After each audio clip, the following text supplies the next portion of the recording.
Dis nou die tyd van die jaar wat ons mekaar geskenke gee. Om ons liefde, ons waardering op 'n tasbare manier vir iemand te wys. En oor die jare het ek hier op Teefontein agtergekom dat die grootste geskenk wat jy 'n mens kan gee, is om te luister. Mary Oliver het dit so mooi gesê, toe sy gesê het, "A wise old owl sat on an oak. The more he saw, the less he spoke, the more he heard.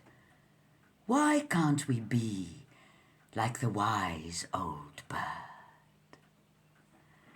En daar's so baie dinge op 'n mens se hart wat 'n mens oor wil praat, en dit voel vir my al hoe minder tyd om dit met 'n betroubare mens te deel, waar jy jou hart kan uitpak, waar jy 'n eerbare getuie kan hê van jou proses. Ek vind, ek het nou al 'n bietjie afgeleer, want ek was nogal vroeër jare baie so, as iemand begin praat, nou wil ek raad gee, nou wil ek inchip, en nou wil ek dit, en soos die jare verloop het ek besef, al wat ek moet wees, daar waar iemand sy hart oopmaak, dat ek net 2 ore is. En dan, ek het baie kamers hier binne in my, dan maak ek die kamer oop waar die engel bly,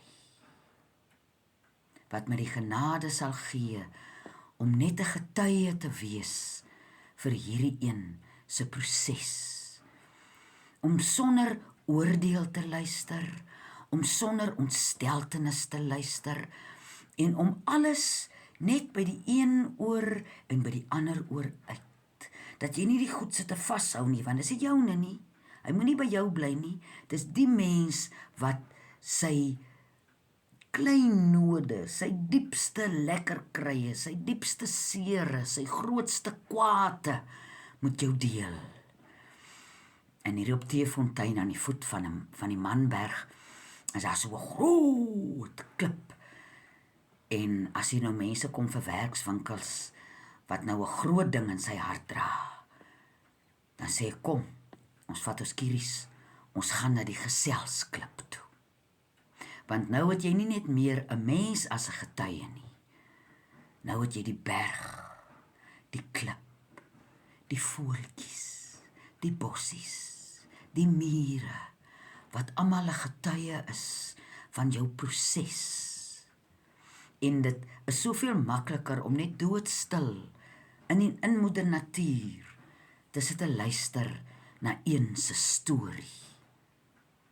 Van waar hy vandaan kom en waar is hy nou, en hoe weet hy nou nie verder nie. Want die groot besef wat almal van ons weet, en dis iets wat ons graag wil hoor nie, is dat alle hulp wat jy nodig het, kom uit jouself uit. Deur die genade van die blou dak se baas. 'n Ander mens, ja, hy kan jou hier en daar 'n sin of iets gee wat jou kan help, maar die huiswerk, dit wat jy moet doen om uit hierdie ding uit te kom, is net jy weet hoe dit hier binne lyk.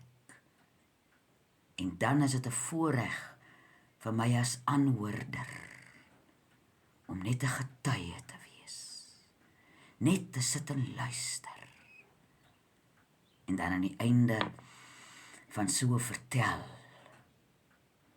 dan sê 'n mens vir mekaar, dankie. En elke storie wat ek aanluister, is veilig by my, want ek is 'n doodloopstraat, die stories gaan nie ander plekke nie. Want dis die soort vertroue wat jy wil hê, in die een wat die getuie is van jou storie, dat die een nie die dorp sal inhardloop met jou storie nie. So terwyl julle nou geskenke koop vir hierdie feesseisoen, onthou, een van die kosbaarste geskenke is om net te luister.